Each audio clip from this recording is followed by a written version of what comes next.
बिस्मिल्लाहिर्रहमानिर्रहीम। अब मैकेनिक्स का कंपोजिशन ऑफ फोर्सेस की जो एक्सरसाइज स्टार्ट की है उसका question number 6। Now the question number 6 है कि forces P Q R act along the sides B C C A B of a triangle. यानी तीन forces P Q R along the sides of triangle A B C के act कर रहे हैं।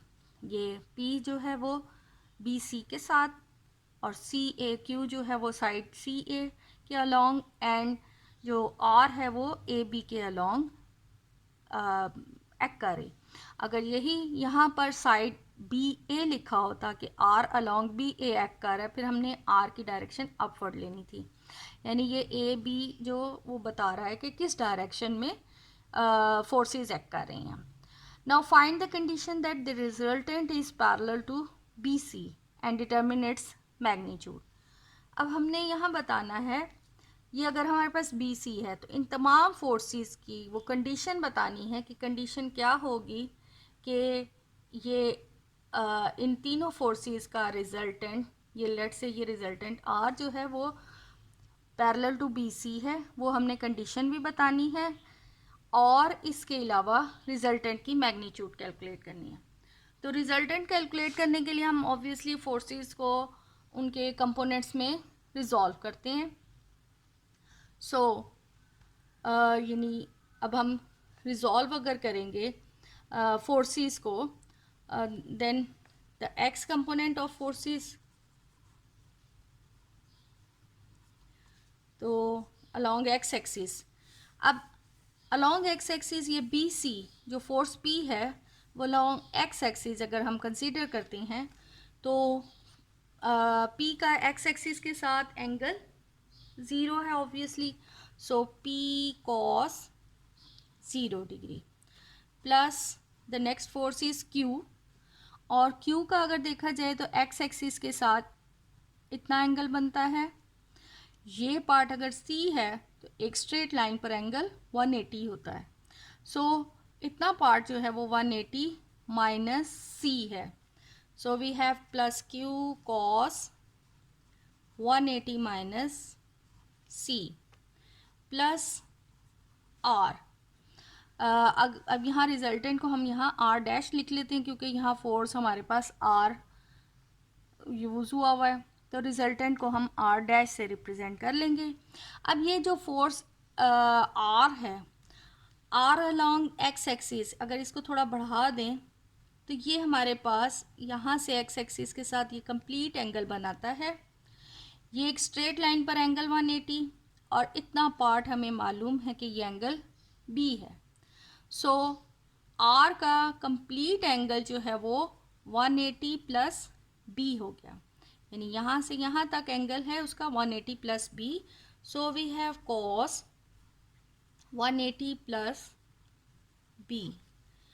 cos 0 is equal 1, so this is p, and 180 minus c, 180 minus c represent करता है second quadrant को, कि ये एंगल सेकेंड क्वाड्रेंट में है और सेकेंड क्वाड्रेंट में cos नेगेटिव होता है और 180 की वजह से ये cos अपने को रेशियो में कन्वर्ट नहीं होगा। So we have minus q cos c।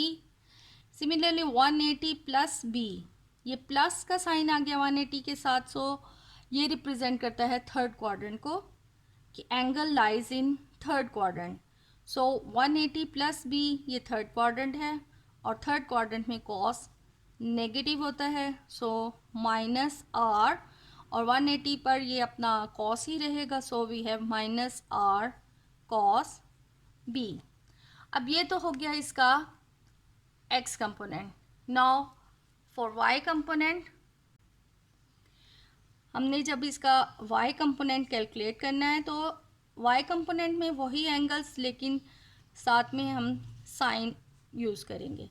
So p sine 0 plus q sine 180 minus c plus r sine 180 plus b।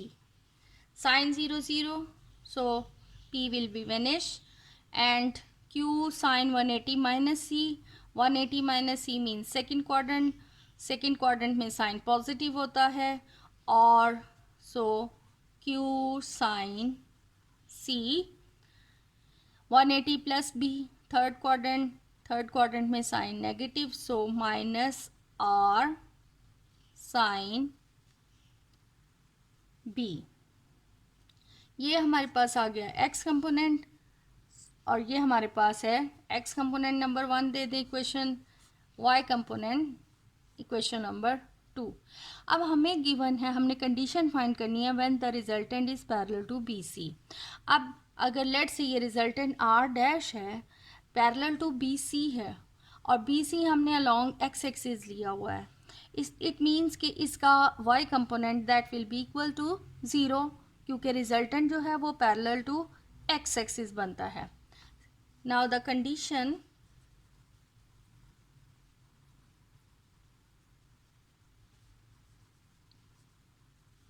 that the resultant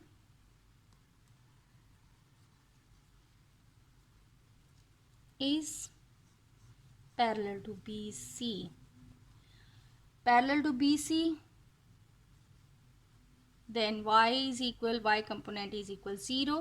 इसको अगर हम 0 रख लेंगे, then we have q sin c minus r sin b is equal 0.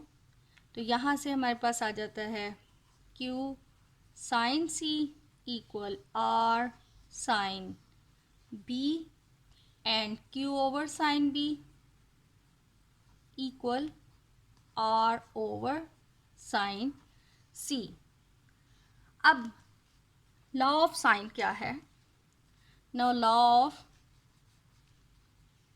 Sign, यानी अगर ये एक हमारे पास ट्राइंगल है ए बी एंड सी, इसके ऑपोजिट साइड स्मॉल ए, बी के ऑपोजिट जो साइड है उसकी लेंथ लेट से बी, और सी के ऑपोजिट सी, ये angle B, angle A and angle सी।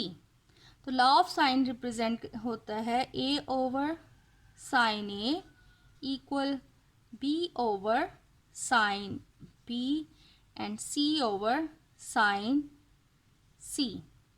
यानी जो साइड ए है, जो लेंथ ए है, वो अपने ऑपोजिट एंगल के साइन के रेशियो, साइन के प्रोपोर्शनल होती है। इसी तरह जो ये साइड बी है वो अपने ऑपोजिट जो एंगल है उसके साइन के प्रोपोर्शनल होगी, so B over sine B, इसी तरह C over sine C.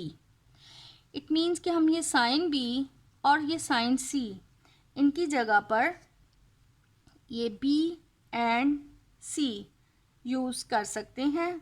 So we have Q over B equal R over C. तो जो रिक्वायर्ड कंडीशन आ जाती है हमारे पास यहाँ से, R is equal Q C over B. ये तो आ गई रिक्वायर्ड कंडीशन कि जो फोर्स आर है that will be equal Q C over B जब resultant is parallel to B C. अब हमने जो ये रिजल्टेंट है इसकी मैग्नीट्यूड कैलकुलेट करनी है। Now the magnitude of the resultant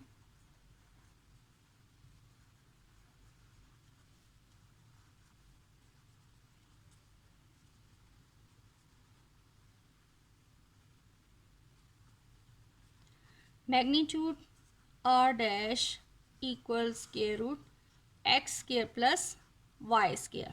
लेकिन हमने मैग्नीट्यूड तब फाइंड करनी है जब रिजल्टेंट जो है वो पैरेलल टू बी सी था। बी सी का मतलब है कि इसका वाई कंपोनेंट जो है वो that will be equal to 0। It means कि हमारे पास एक्स की तो वैल्यू जो है, एक्स की value p minus Q cos C minus R cos P square, and y की वैल्यू 0। सो रिजल्टेंट हमारे पास कैलकुलेट हो जाता है p minus Q cos C minus R cos B। और कंडीशन हमने जो कैलकुलेट की थी कि जब resultant is parallel to B C, तो फोर्स आर हमारे पास इन टर्म्स ऑफ क्यू आ रहा है Q C over B cos B, because are हमारे पास कैलकुलेट हुआ है क्यू सी ओवर बी।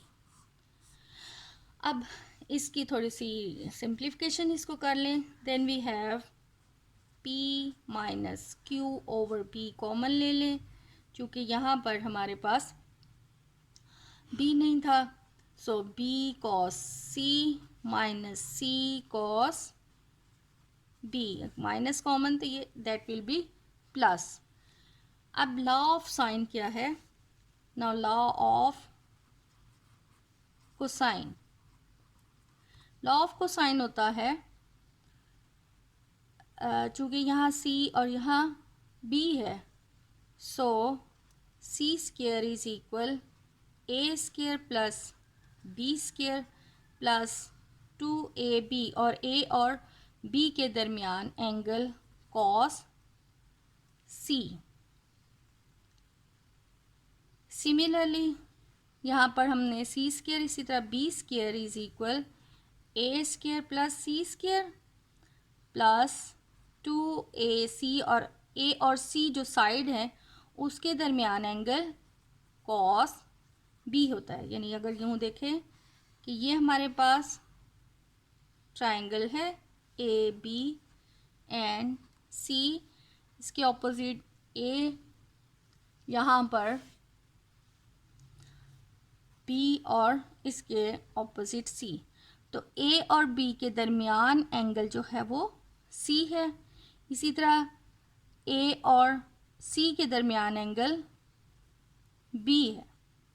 सो यहाँ पर ये एंगल जो ये दो साइड्स हैं उनके दरमियान वाला एंगल होता है, तो A और B के दरमियान एंगल C, और इसी तरह A और C के दरमियान एंगल B।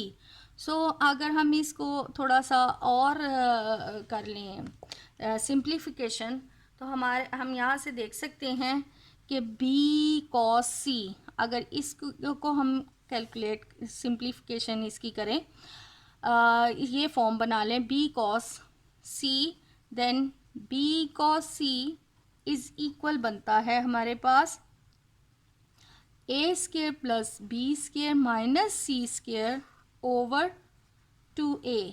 सिमिलरली ये पार्ट हमारे पास C cos B, that will be equal A square plus C square minus B square over यहाँ पर हमने A square plus B square minus C square over 2A, और ये भी 2A। सो B minus Q over B और B cos C, इसकी ये value लगा दें। Then we have A square plus B square minus C square over 2A, और C cos B की ये वैल्यू लगा दें। Then we have A square plus C square minus B square over 2A। अब इसकी just simplification करनी है। Then we have Q over B 2A, A square plus B square minus C square plus A square plus C square minus B square. So B square cancel, C square will be cancelled. The remaining is P minus Q over B and 2A square over 2A. 2 will cancel, A cancel. So the magnitude of the resultant, finally we have R dash is equal P minus QA over B. This is the magnitude of the resultant.